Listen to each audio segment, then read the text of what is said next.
Shalom, Bapak Ibu Saudara yang terkasih di dalam Tuhan Yesus. Apa kabar? Pastinya luar biasa. Kita bertemu kembali pada saat ini untuk bersama-sama kita mau merenungkan kebenaran firman Tuhan. Firman Tuhan pada saat ini akan saya beri tema yaitu tugas ilahi. Dan kita akan merenungkan firman Tuhan ini, namun sebelumnya kita akan bersama-sama satukan hati, kita akan berdoa. Bapa di dalam surga, kami mengucap syukur berterima kasih Tuhan untuk hari yang indah pada kesempatan ini.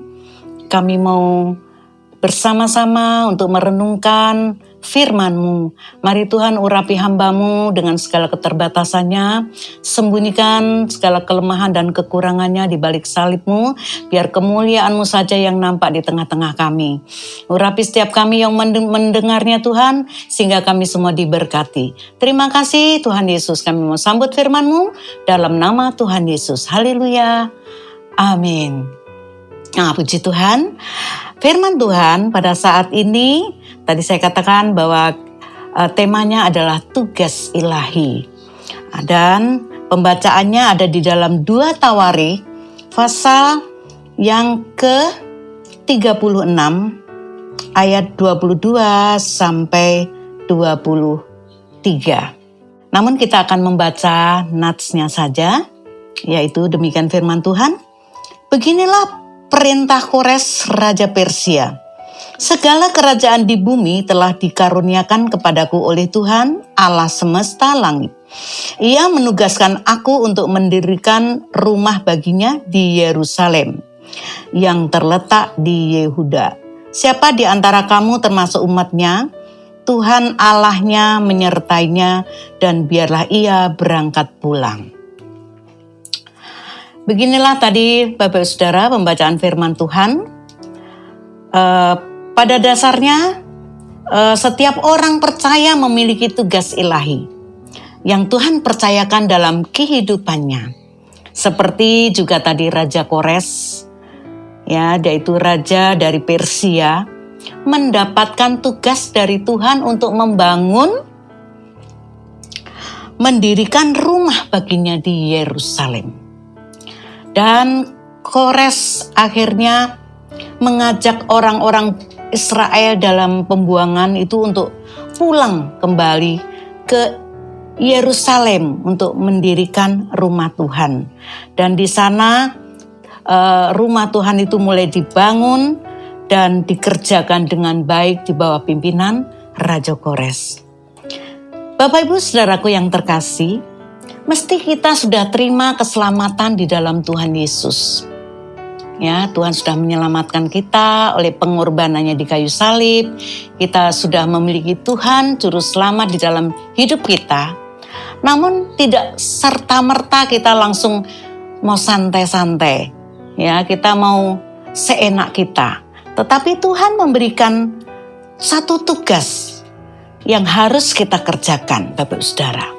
Ya, tugas apakah yang Tuhan mau berikan kepada kita umat pilihannya? Atau kita semuanya? Yaitu yang pertama, Tuhan mau agar kita menjadi terang. Terang yang bersinar. Tuhan memposisikan diri kita itu sebagai terang di muka bumi ini yang sedang diliputi oleh kegelapan. Nah, apa fungsi terang itu Bapak Ibu Saudara? Terang berfungsi yaitu menghalau kegelapan. Di dalam Yohanes 3 ayat 19 saya bacakan. Dan inilah hukum itu, terang telah datang ke dalam dunia, tetapi manusia lebih menyukai kegelapan daripada terang, sebab perbuatan-perbuatan mereka jahat. Bapak Ibu Saudaraku terkasih, kegelapan adalah gambaran daripada dosa. Perilaku kegelapan di sana diceritakan yaitu tentang orang yang suka berbuat jahat. Tadi dalam ayat 19. Perbuatan yang jahat itu seperti apa? Misalnya yang masih hidup di dalam suka menipu, ya, mencuri, korupsi, masih hidup dalam percabulan, perselingkuhan, bahkan tinggalkan Tuhan, itu adalah contoh-contoh orang-orang yang hidup di dalam kegelapan. Jadi banyak sekali orang yang tersesat. Karena itu Tuhan menempatkan kita sebagai terang. Untuk apa Bapak Saudara? Supaya kehadiran kita di tengah dunia, di tengah lingkungan di mana kita tinggal, apakah itu di keluarga, di masyarakat, di tempat kita kerja, Tuhan mau posisi kita itu sebagai terang yang memberikan sinar, menghalau segala kegelapan. Sehingga ketika kita hadir di sana, maka tidak akan ada lagi orang-orang yang melakukan kejahatan seperti ini, karena Tuhan mau memakai hidup kita untuk mengusir kegelapan itu. Ya tentunya kita pasti bersaksi, menyaksikan siapa Yesus, siapa Juru Selamat itu, sehingga mereka percaya dan mengenal Tuhan sebagai Juru Selamat. Dan di dalam Yohanes 12 ayat 46, Bapak Ibu Saudara, ada tertulis, "Aku telah datang ke dalam dunia sebagai terang, supaya setiap orang yang percaya kepadaku jangan tinggal di dalam kegelapan." Ini adalah perkataan Tuhan Yesus sendiri, bahwa Tuhan memang tidak menyukai setiap umatnya hidup dalam kegelapan. Tuhan mau lewat kehidupan kita, anak-anak Tuhan, kita harus menjadi terang, harus menjadi saksi buat mereka yang akhirnya kegelapan itu sirna.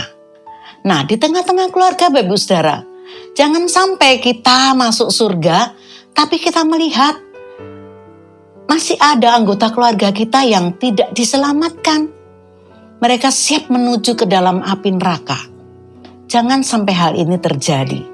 Karena itu biarlah terang kita berfungsi sebagai anak-anak Tuhan. Kemudian apalagi Bapak Ibu Saudara fungsi terang itu, yaitu memberi kehangatan. Kasih kebanyakan orang sekarang itu telah menjadi dingin. Manusia udah semakin hidup dalam individualis. Mereka egois, mementingkan diri sendiri, tidak peduli kepada sesamanya. Asal diriku selamat, sudahlah. Asal aku nyaman, sudahlah. Jadi kurang ada kepekaan dan kepedulian terhadap sesamanya. Terlebih orang-orang yang masih ada di dalam dosa. Karena itu Bapak Ibu Saudara, Tuhan mau. Mari kita membawa hidup kita ini menjadi alat Tuhan, yaitu terang Kristus itu. Supaya kegelapan di mana-mana akan diterangi oleh sinar Tuhan melalui kehidupan kita, dan yang ada adalah kedamaian dan sukacita. Ya, terus kemudian apalagi Bapak Saudara?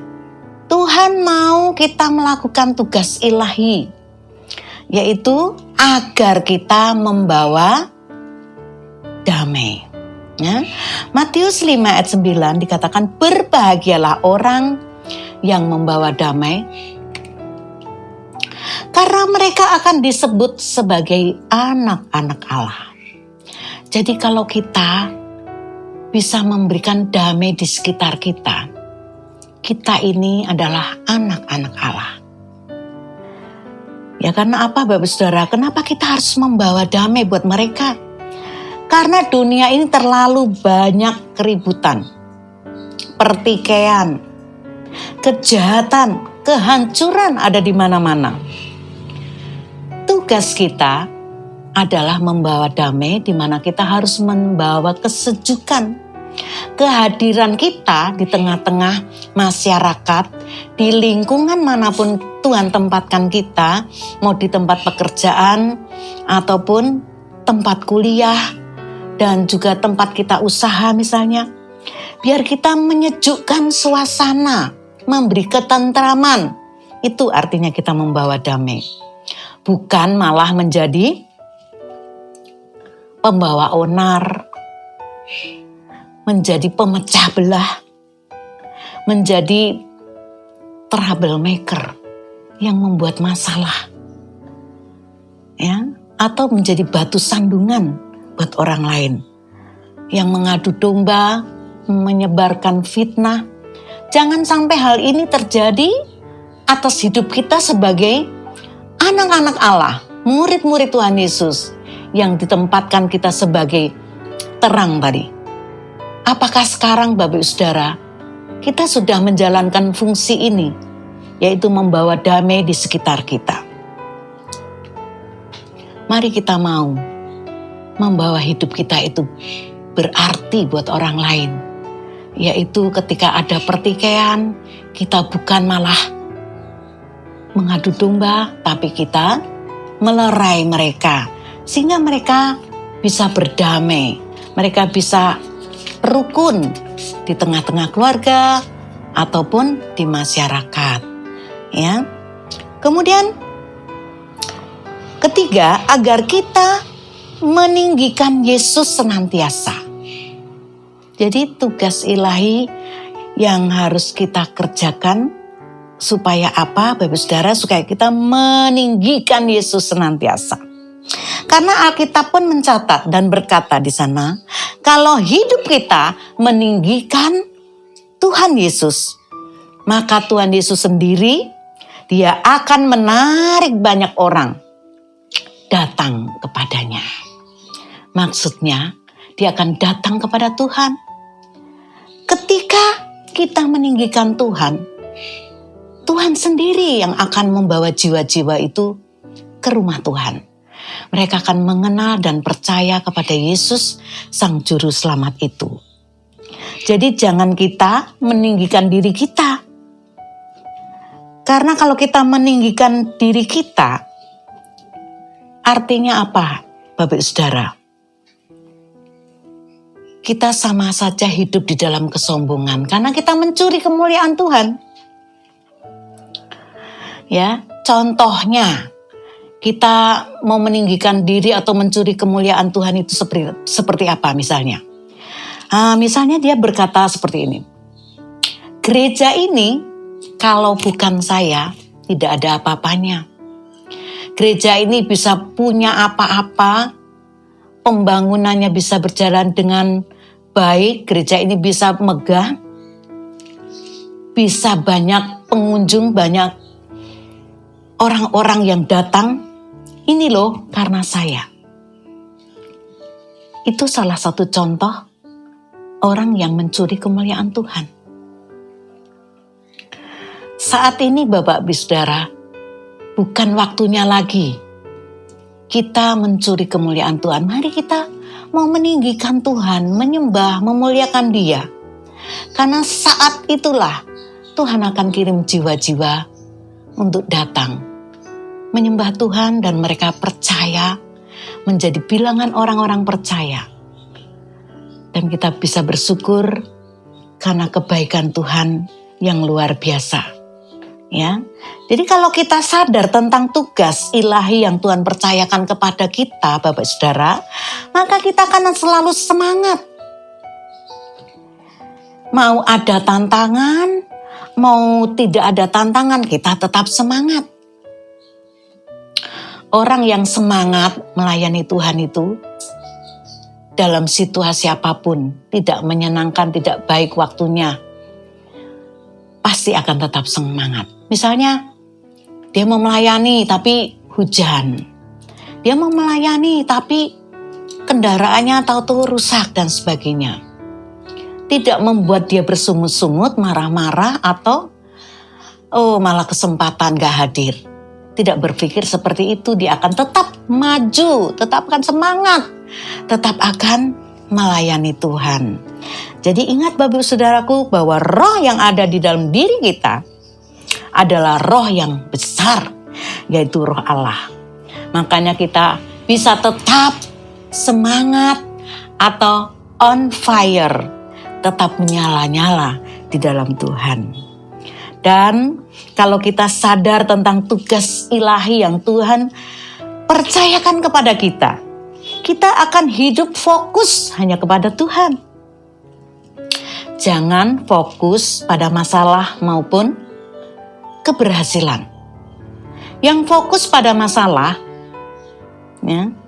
Apalagi di masa pandemi COVID-19 ini, memikirkan masalah jadi stres. Kalau yang fokus kepada keberhasilan, wah aku sukses, aku berhasil. Gak inget Tuhan sang pemberi itu yang memberikan kesuksesan. Lalu ada kesombongan yang muncul di dalam dirinya. Nah, mari Bapak Saudara kita fokus kepada Tuhan, maka damai sejahtera ada di hati kita, ada sukacita dan ada kekuatan yang baru di dalam kehidupan kita. Ketika kita fokus kepada Tuhan, kalau kita fokus, kita juga akan melakukan yang terbaik dengan hikmat Tuhan untuk Tuhan Yesus dan sesama kita. Nah, kalau kita tahu akan tugas ilahi, selain tadi kita semangat, kita fokus pada Tuhan, kita juga akan takut berbuat dosa. Kalau kita sudah hari-hari melakukan tugas ilahi, melakukan pekerjaan pelayanan bagi Tuhan, maka nggak akan terpikir untuk melakukan hal dosa. Mau melihat atau menyentuh hal sesuatu yang mendatangkan dosa saja sudah akan takut. Ya. Saat ini Bapak Saudara, dunia ini sudah hancur karena dosa. Orang semakin jahat. Ya, tadi di depan sudah saya sebutkan kejahatan mereka menyangkut misalnya yang korupsi. Orang-orang yang hidup dalam perzinahan, sudah mempunyai istri tapi nggak puas, cari pasangan yang lain. Kemudian juga semakin serakah. Kita tahu bahwa Kolose 3 ayat 5 di sana itu difirmankan bahwa orang yang serakah atau keserakahan itu sama dengan penyembahan berhala. Jadi mungkin Bapak Ibu tidak menyembah patung, tidak menyembah gunung atau pohon besar, tidak menyembah sesuatu buatan manusia yang namanya opo-opo atau jimat, tidak menyembah itu. Tetapi karena Anda hidup di dalam keserakahan, itu sama artinya bahwa orang yang hidup dalam keserakahan itu sama dengan penyembahan terhadap berhala. Nah, kalau manusia sudah menjadi hamba uang, egois, menuruti hawa nafsu, itu biasanya pasti menjadi serakah. Di dalam 2 Timotius 3 ayat 1-5 tentang keserakahan di sana juga jadi hamba uang, di sana juga dibicarakan. Mereka tidak dapat membedakan mana antara kebutuhan dan keinginan. Kalau kebutuhan itu sesuatu yang mendesak, yang memang dibutuhkan, seperti kebutuhan akan makan dan minum, dan pakaian yang mereka pakai. Tetapi sudah punya mobil, pengen mobil lagi, sudah punya rumah, pengen rumah lagi, itu termasuk keinginan. Jadi manusia itu memang pada dasarnya tidak puas dengan apa yang mereka miliki. Keadaan manusia yang serakah juga ada dalam kehidupan banyak orang Kristen, Bapak Saudara. Ia akan makin haus dengan kekayaan dunia, dengan segala kesenangan dunia. Ia tidak akan dapat mempermuliakan Allah. Sebab yang ia muliakan adalah harta. Yang sekalipun harta banyak, kedudukan tinggi, percayalah mereka tidak akan memperoleh sukacita, gak akan damai di hatinya. Karena kita juga gak tahu asal mula uang yang dia dapat itu dari hasil apa. Apalagi kalau uang itu hasil dari mencuri, uang pimpinan, uang perusahaan, dan sebagainya. Orang yang demikian tidak akan bisa melayani Tuhan. Bagaimana dia bisa menjalankan tugas ilahi? Kalau toh mereka mendapatkan tugas tanggung jawab dari seorang pemimpin gereja, Karena dianggap, oh ini bapak ini bisa, ibu ini bisa melakukan ini, berikanlah dia tugas. Tapi karena mereka hidup di dalam keserakahan, secara duniawi mereka masih hidup kuat banget untuk mencari hal duniawi, maka yang dilakukan itu pasti tidak maksimal, bahkan cenderung tidak menghasilkan apa-apa kecuali mendukakan hati Tuhan. Bapak Ibu saudaraku yang kekasih, jika orang takut berbuat dosa, maka tidak akan ada lagi perilaku-perilaku kehidupan jahat seperti yang ada di dalam 2 Timotius 3 ayat 1-5. Mereka tidak akan lagi egois atau menjadi hamba uang, tidak akan hidup dalam kejahatan-kejahatan ataupun keserakahan. Semua akan melakukan perintah Tuhan dengan baik dan mengasihi Tuhan dengan sungguh-sungguh, dan aplikasinya dia bisa mengasihi sesamanya. Kalau bisa mengasihi sesamanya, maka suami-suami akan mengasihi istrinya. Ya, istri-istri juga akan tunduk hormat kepada suaminya. Orang tua akan berlaku bijak terhadap anak-anaknya dan mendidik mereka untuk mengenal Tuhan dengan baik. Ya, kemudian juga anak-anak akan mematuhi orang tuanya. Kemudian pimpinan juga akan memberikan perlakuan yang baik kepada anak buahnya, pada karyawannya. Inilah tadi Bapak Ibu Saudaraku yang terkasih di dalam Tuhan.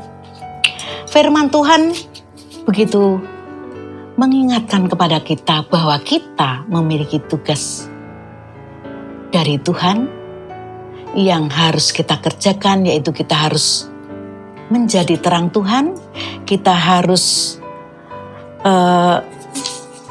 membawa damai, dan kita juga harus Bapak Ibu Saudara, meninggikan Tuhan di dalam kehidupan kita. Kalau kita meninggikan Tuhan di dalam kehidupan kita, maka kita akan menjadi anak-anak Tuhan yang bisa dipercaya untuk melakukan tugas ilahi ini. Sehingga kita menjadi orang yang terus semangat, terus fokus kepada Tuhan, dan juga takut melakukan hal-hal dosa. Puji Tuhan, inilah firman Tuhan yang bisa saya bagikan. Kiranya firman Tuhan ini boleh menjadi berkat buat kita semuanya. Kita akan berdoa untuk firman Tuhan yang sudah kita dengar pada kesempatan ini.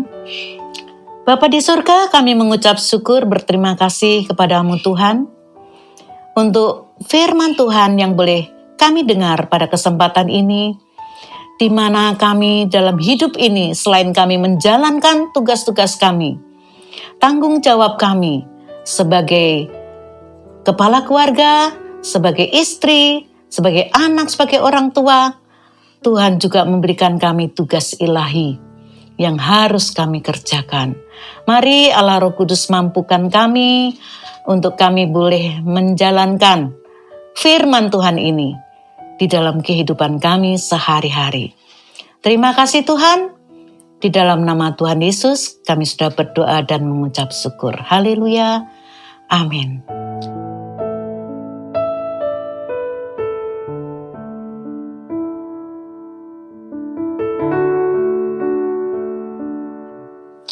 Bapak Ibu Saudara, puji Tuhan, kita sudah dipuaskan oleh kebenaran firman Tuhan pada kesempatan ini, dan biarlah Tuhan memberkati Bapak Ibu Saudara dimanapun berada.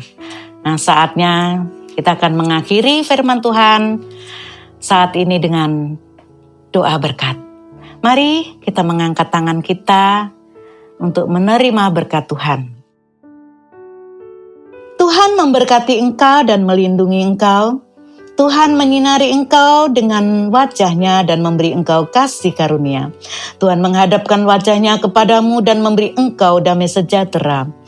Kiranya damai sejahtera dari Allah Bapa yang melampaui segala akal akan memelihara hati dan pikiranmu.